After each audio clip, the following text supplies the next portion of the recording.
Well, right now we're on reimagining AI strategy for the age of COVID. And we've got for this keynote, which is on NITI Aayog keynote, we've got R. Ramanan, Additional Secretary, NITI Aayog, Government of India. Well, Mr. Ramanan, a Harvard Business School Advanced Management Program alumni and accredited by Cambridge University in Sustainability Leadership. Well, he was also elected as the lifetime chair of the HBS AMP 187 alumni by HBS. Mr. Ramanan has also been conferred with an honorary doctorate by the Gujarat Law Society in recognition of his impactful, considerable contributions in the area of corporate leadership, entrepreneurship, and innovation. Well, adding to the many accolades he's received, he's also received the National Leadership Award 2020 recently in the Public Service Excellence from the Confederation of Industry Micro, Small and Medium Enterprises. Thank you so much, Mr. Ramanan, for joining us and giving us your valuable time. Over to you, sir. Thank you, Bhavna, and good morning to everybody who is logged on to this call from different parts of the world. It is indeed a pleasure and a privilege for me to be able to participate in this particular conference and on a topic that is most relevant and needs to be deliberated and reflected by everybody. I do hope that all of you have logged on are safe and healthy in spite of these very difficult COVID-19 circumstances, and that all of you are also practicing the safeguards advocated by your health institutions, by your government, or by the local organization in which you're working. We are indeed living in very difficult times and unprecedented times. The COVID-19 virus has paralyzed nations across the world. A simple virus has disrupted supply chains. It has created national lockdowns. It has created grievous loss to lives and livelihood. It has created a fear of uncertainty of what is in store for us in the years to come, months ahead, and in the years ahead. Yeah. Ramanan, just allow me, I'm so sorry to cut in. Ma'am, we just request you to kindly please be on mute. Miss Sharmishta ji, just please, yes. I'm so sorry, sir. Over to you. No problem. So COVID-19 is indeed created an age of, or a fear of uncertainty of what is in store for us. And more importantly, it has also awakened all of us to other possibilities of other global pandemics, possibility of national lockdowns in the future and nationalistic fervors overtaking various nations, as a result of which there may be even further disruption of supply chains. It has also created, but at the same time, it has also created a tremendous new possibilities of how life can be governed in a post-COVID-19 world. And in this, we have huge changes happening because of digital transformations. It is because of digital transformation that today you and I and all of us here are able to talk and converse on this particular subject, even though we are probably at our homes or wherever you are working from. So that is the possibility. Technology has advanced. It has created tremendous leaps over the last several years, growing in an exponential manner. It has become affordable, accessible, available, and advanced. It is changing the very shape of the world in which we are living in. It is changing the way you are experiencing the world, and the world is experiencing you. And you have a number of different technologies parallelly galloping away in order to make these changes possible. 3D printing is revolutionizing the way you are able to design, manufacture, conceptualize, and develop a product right in front of your eyes instead of having a large manufacturing plant. Robotics is driving the next level of automation and productivity. 5G technologies, wireless technologies, satellite technologies, and communication technologies are extending the scope of reaching your innovation to any part of the world and beyond. We are having tremendous changes because of IR 4.0 that is being implemented in many manufacturing organizations.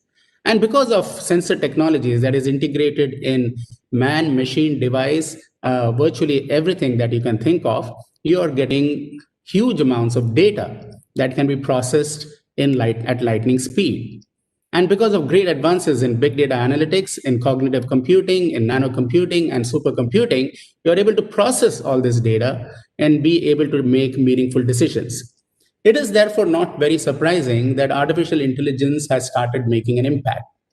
We have, all of us, been listening to artificial intelligence, talking about artificial intelligence, even when I was graduating from my college, from IIT Bombay in 1981. So it was not something new that we are hearing, but it has occupied and is occupying center stage today because of the convergence of communications, advanced communications, the convergence of rapid computing and advanced computing, and the convergence of sensor technologies, which is feeding data from various sources, and the processing and great advances in software engineering. Artificial intelligence has become a reality. So it is going to change the way we are going to experience the world even further.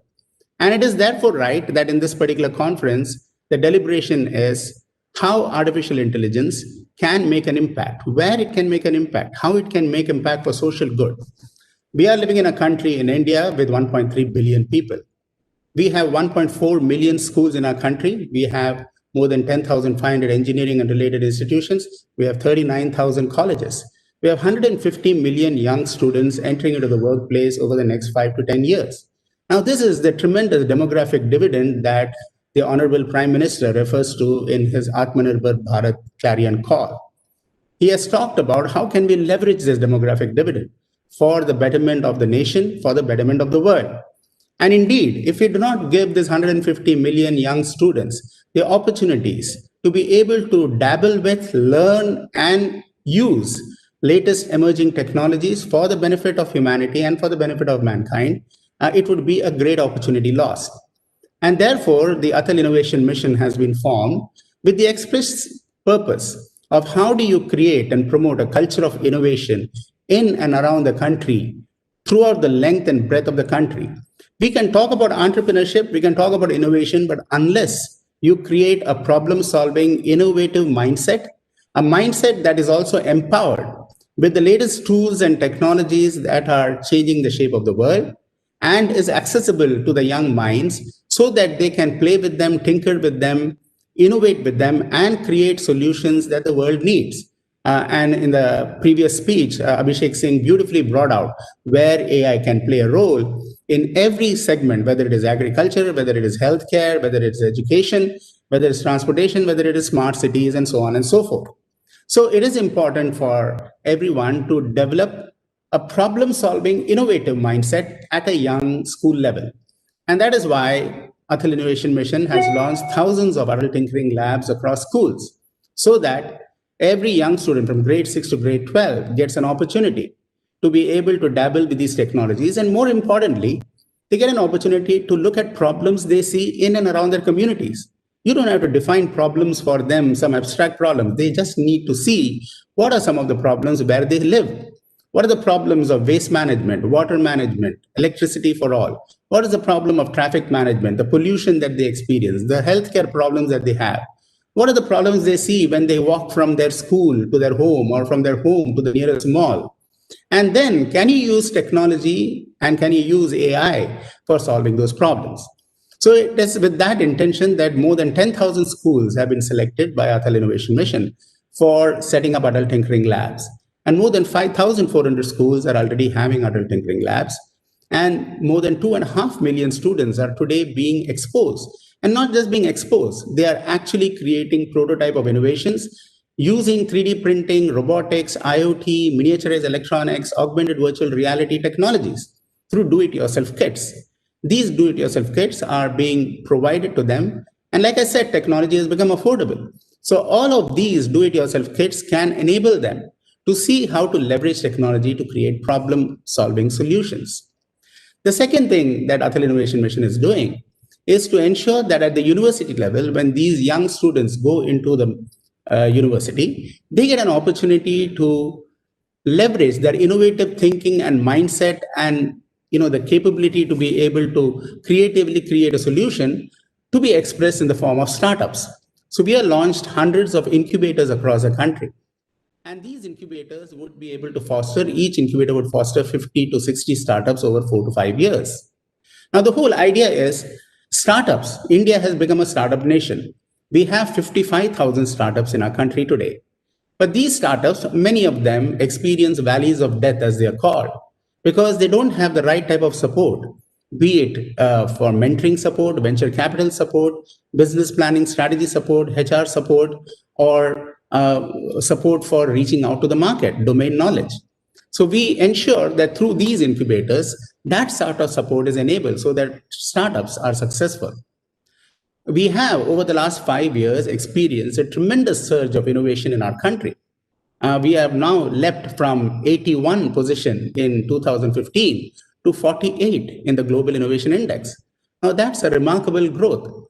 But this can grow even further, and India can aspire to be in the top 10 because of three very convergent things. One, as I said, the demographic dividend. Second, it is also one of the fastest growing economies of the world. Barring the COVID-19 crisis, it has been a fast growing economy. And you need a fast growing economy to be able to encourage entrepreneurs, encourage innovators, and encourage new startups. You need venture capital community to be strong.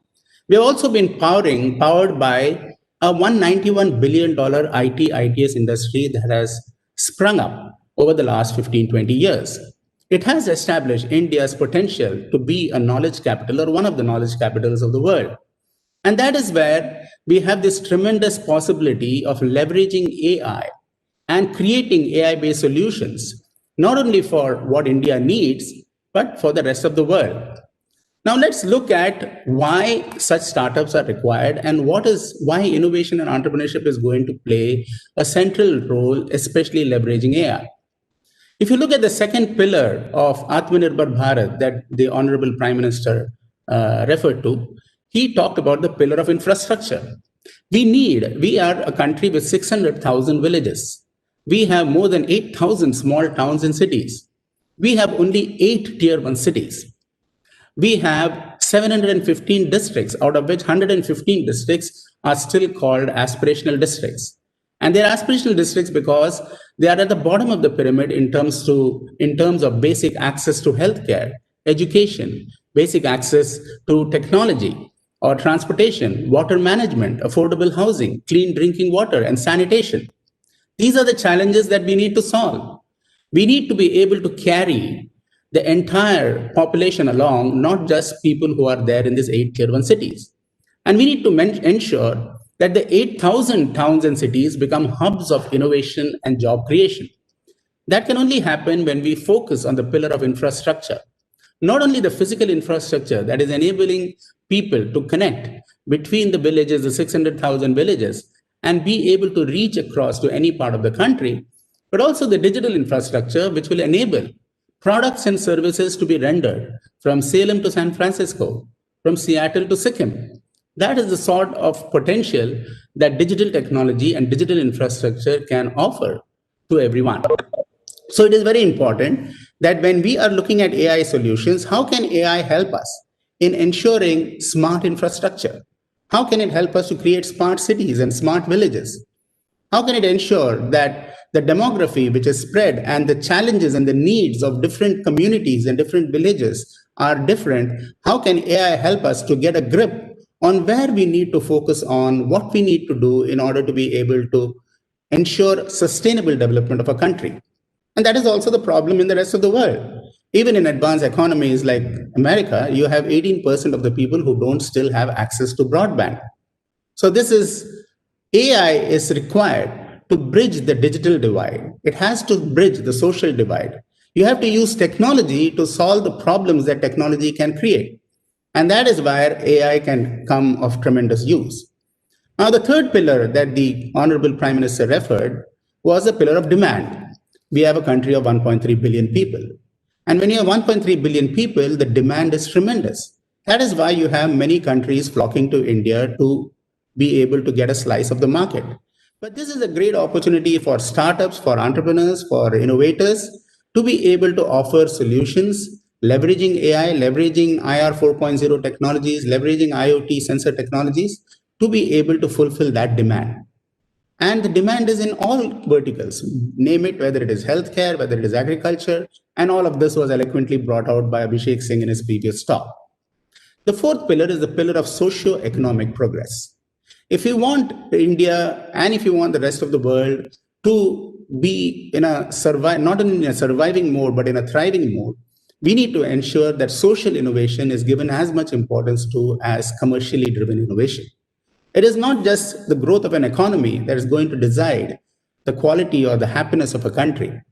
It has to be enabling people from all sources, all geographies. It has to be inclusive. Whether you are from the coastal districts, the hilly districts, the tribal districts, you need an opportunity to be able to leverage technology for your own growth and for the growth of the city, the district, and the state in which you belong in. That is when a nation will grow.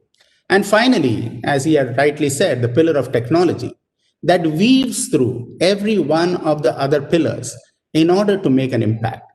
And artificial intelligence can help us make an impact in every one of those four pillars that we talked about earlier.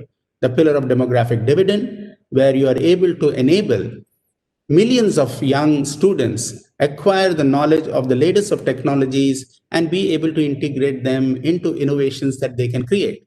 The pillar of infrastructure, where you can use satellite, communication, IoT technologies to be able to ensure that access to infrastructure and access to capital is made available in the nook and corner of our country. The pillar of demand, where you are able to fulfill the demand of a billion people. And the pillar of socioeconomic progress, without which AI will not have any impact at all. I thank you all so much for giving me an opportunity to share a few perspectives on all of this.